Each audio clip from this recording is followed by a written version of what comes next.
Les voy a explicar cómo se genera la carga de material para una máquina inyectora, la misma máquina que ya estuvimos viendo, que es una Engel.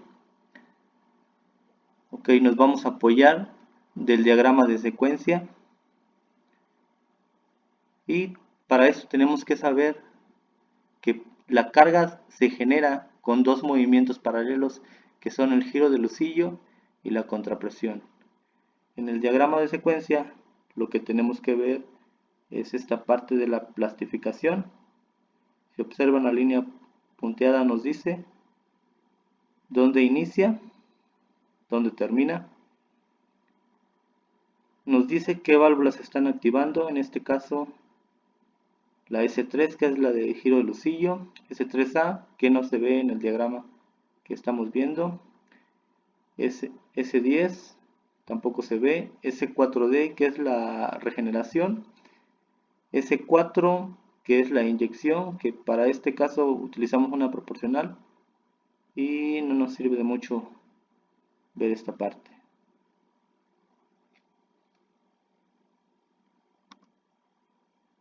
Ok, vamos a dar un repaso para ver la parte de cómo se inyecta, para entender dónde se queda el lucillo. Ok, como ya habíamos visto, primero se tiene que empezar con ver cómo se presurizan las líneas.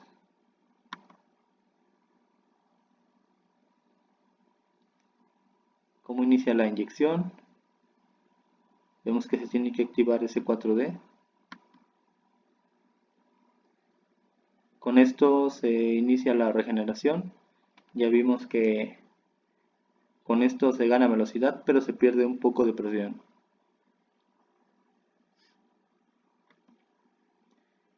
Y al final de la inyección, cuando se termina la segunda etapa, que es la del empaque, queda más o menos en esta posición el pistón. Y esto es lo importante para lograr comprender qué es la contrapresión. Para esto hay que saber que cuando se termina la segunda etapa de inyección, inicia el tiempo de enfriamiento. Durante el tiempo de enfriamiento hay moldeadores que generan un delay, un tiempo para que cuando termine de cargar la máquina y se genere el screw break, no tire material. Hay quienes primero generan un delay, descomprimen y empiezan a cargar. Ahora sí que ya depende de la persona que esté procesando. Pero esto es lo importante saber, que después de que se termina la inyección, inicia el tiempo de enfriamiento y durante todo este tiempo se va a generar la carga. Ok, entonces entender que así quedó el pistón y la contrapresión es aplicar presión en esta parte del pistón, pero a muy baja presión. Eso es lo importante, saber que va a ser a muy baja presión. Igual, presurizamos las líneas.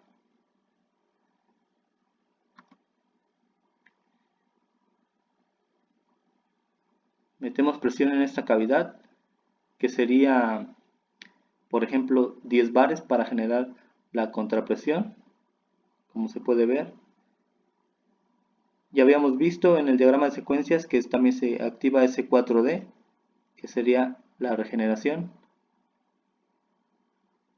Para este caso donde se aplica la presión, si tienen duda o sea, que ustedes digan cómo es que tengo que aplicar presión aquí en esta cavidad y presión en este lado. El pistón no se va a mover porque estoy aplicando la misma presión.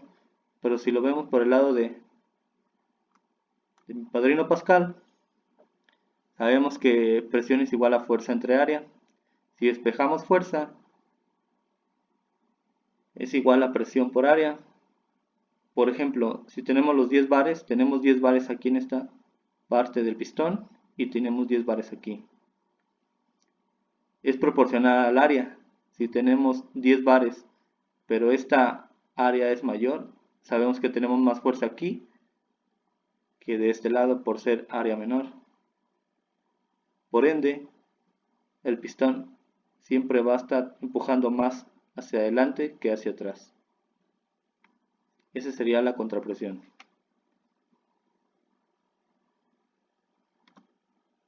Vamos a ver el giro del lucillo. Mismo caso.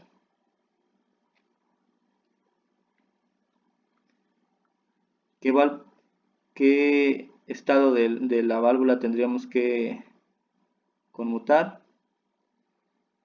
Si conmutamos esta, meteremos presión aquí, giraría el lucillo, tiramos aceite. Entonces, este solenoide se tiene que activar y se genera el giro del lucillo a las revoluciones que le programa el procesista.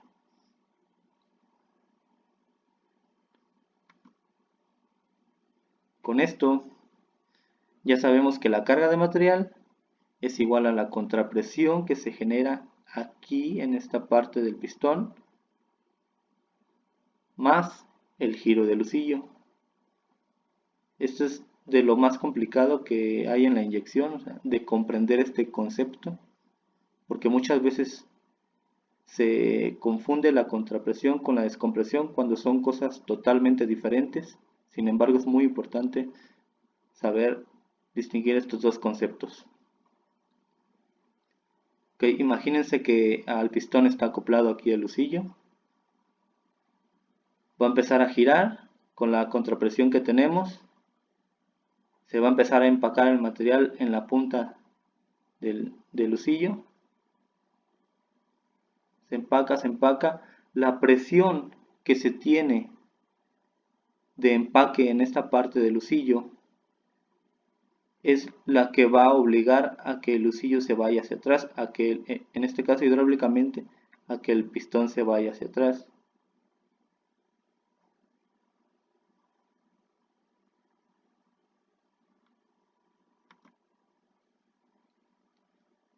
Entonces carga hasta que el pistón regresa a esta posición. Ok, todo esto lo podemos corroborar igualmente con el diagrama de secuencia, donde dijimos que S3 se activa durante la plastificación. Aquí está activado. S3A no está. S10 tampoco está. S4D, que es la regeneración, sí está activada. S4, que es la inyección, vendría siendo esta, pero como esta es una válvula proporcional, no tiene esa nomenclatura. Pero activamos esta parte del solenoide.